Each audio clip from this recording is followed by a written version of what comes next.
Welcome back. Today I'll be sharing with you my favorite underrated fantasy standalones.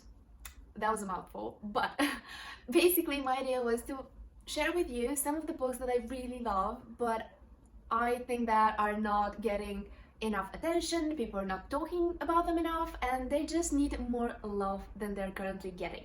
So, without further ado, I'm gonna start with my all-time favorite Beauty and the Beast retelling, and this is Hunted by Megan Spooner. So this book is phenomenal. I cannot recommend it enough. So as I said, this is a Beauty and the Beast retelling, but the unique part here is that it's set in a Russian-inspired setting.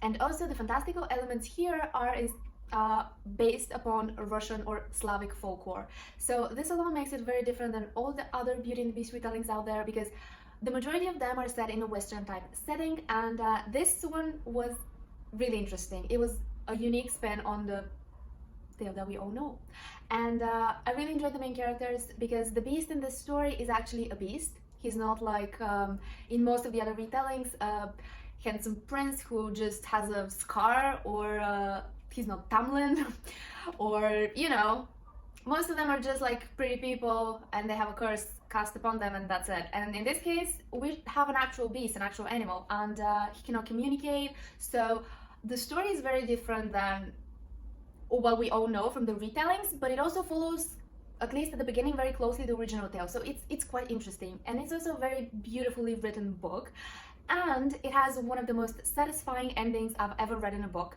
And I'm saying satisfying because it was satisfying not in a way that and they lived happily ever after. I'm not saying that it didn't, I'm not saying they did, but it was satisfying in a completely different way. So I really recommend this book.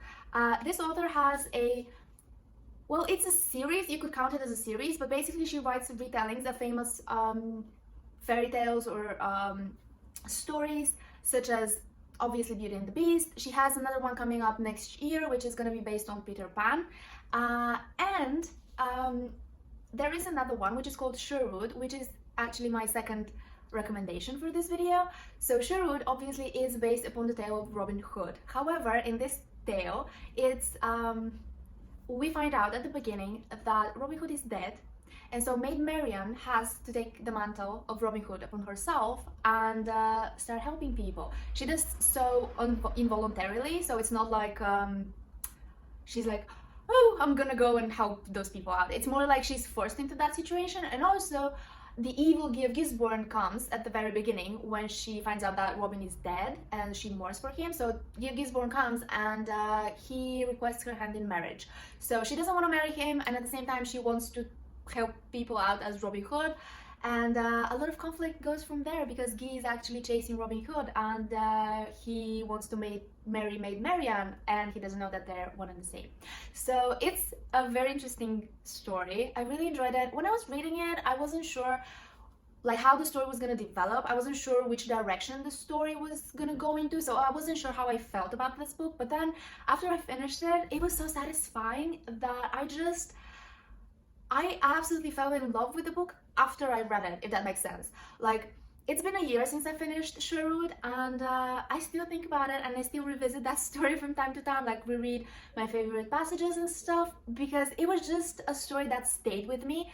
And this is why I'm recommending it to you guys. It doesn't have fantastical elements like Hunted did, but nonetheless, I think it's still an amazing story. And if you enjoy fantasy, I think you're gonna enjoy this one too.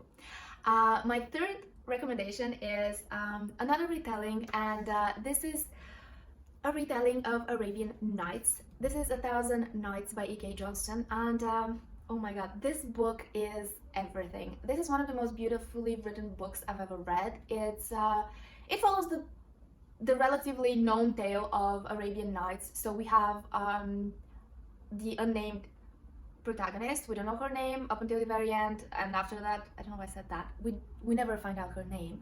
So she gets taken, and we find out that before the king, well, he's not technically a king, but he's referred to as king here. So before the king came to her village, he'd already killed 300 girls, which is quite savage. So she volunteers and she goes with him. She starts telling him stories, and by trying to save herself, she finds a way to save him as well. And it's a unique story. Like, I cannot go into detail about what it is about, because it's just all very subtle, and the charm of this book is in the journey. Like every single page is just brings you joy. At least it brought me joy, and it's not so much about the ending as like the whole book. This came out at the same time as The Wrath and the Dawn, and The Wrath and the Dawn went on to become super famous, like everyone and their grandma read it, and this book kind of fell into obscurity a little bit because normally they were compared to each other because they came out at the same time, they're based upon the same source material, and they're very different. Like, they have absolutely nothing in common. Where The Wrath and the Dawn is very kind of flamboyant and just follows your typical YA story structure, this book is subtle. This book is just, there are no grand proclamations of love and grand epic battles and stuff like that, but I think it's still a more impactful story because the relationship between the characters is that much more, just, it hits you in the heart. And also there's some great representation of Bedouin culture. I think the author did an amazing job. They really know what they're talking about when writing about this kind of setting, and I checked the author's bio and I saw that they are an archaeologist and they've lived in Jordan, so it was very, very well written. I highly recommend this book. Next up, I have another Beauty and the Beast retelling. Beauty and the Beast is my favorite fairy tale, and so I've read a lot of retellings. This one is slightly more famous, I would say, but it's a bit older. This is Cruel Beauty by Rosamund Hodge. So in this retelling of Beauty and the Beast, so this one has a Western type setting, unlike Hunted. But it was very enjoyable because in this tale, Beauty has actually trained her whole life to kill the Beast. The Beast is not an actual beast here. He's a human magician, kind of, and he's very powerful. He has everyone in that area under his spell, and she tries to kill him, but obviously she doesn't. And yeah, so the thing is that the protagonist in this story, Nyx, I think her name was, so Nyx has been engaged since birth to marry the Beast, and instead she's been trained to kill him and thus release her people from his kind of grasp. And I really recommend it. It was a fun read. So unlike Hunted, which I think has all of these other qualities, this was just, I can recommend it as a fun read. I really enjoyed every aspect of it. I think the romance was great. So if you're looking for a good retelling with great enemies to lovers romance, I highly recommend this one. Next up, we have, from the same author, another retelling, which is Crimson Bound. I enjoyed Crimson Bound more than I did Cruel Beauty. So Crimson Bound is a retelling of Little Red Riding Hood, and I absolutely love this tale as well. Not as much as I love Beauty and the Beast, but still, like, I love Little Red Riding Hood.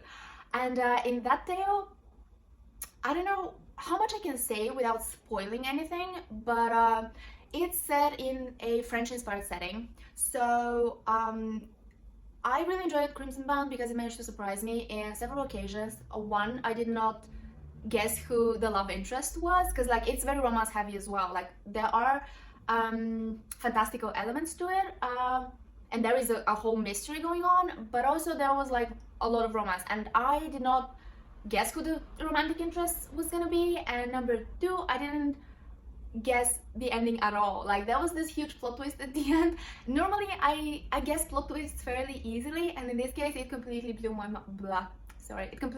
mind. I did not guess that ending, so I guess I'm recommending it because it was a surprising book. I did not expect to enjoy it as much as I did, and it was just, again, like with Cruel Beauty, it's an entertaining read, it's very enjoyable, and yeah, it was surprising, so this is why I'm recommending it.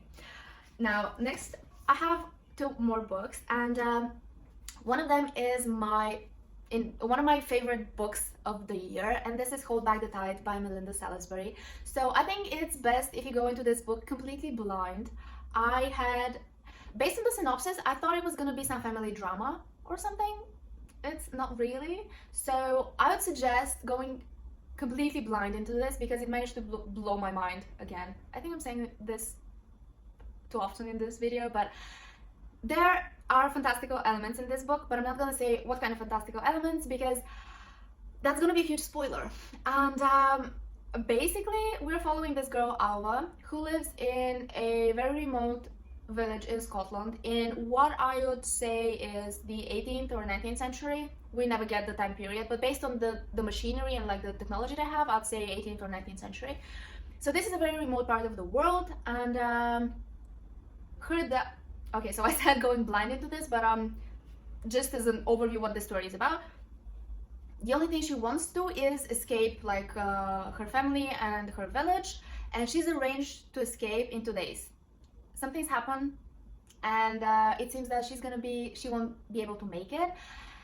This is like the tiniest premise that I can give, but I recommend this book so much. It's fantastically well written. It's very engaging. It's quite short, so it's only like 300 pages. Hang on a second. It's 297 pages, so it's extremely short. There's a lot packed into it. The mystery was great, the characters were great, there is a little bit of romance, the romance was great.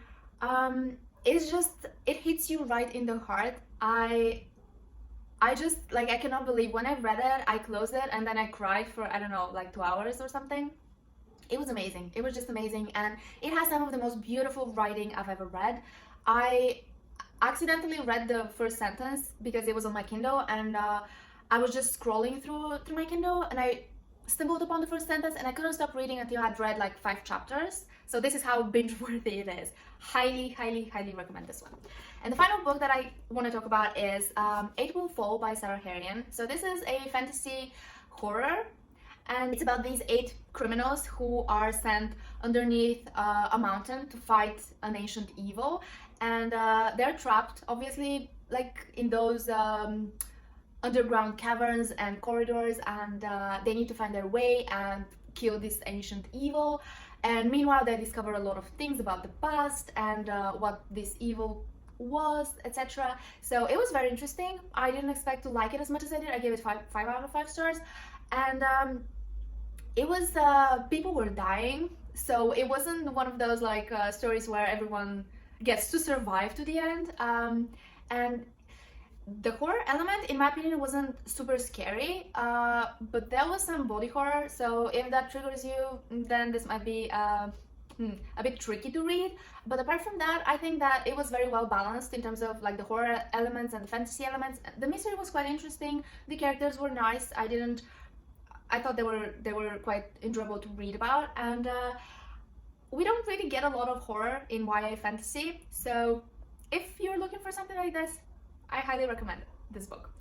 And this was my last suggestion of highly underrated fantasy standalones, and I will list some of my favorite standalones of all time in the description down below. Most of them are really famous, like Warbreaker or Elantris or Uprooted, but still, in order to give you a more comprehensive overview, I'll just list all of them down below.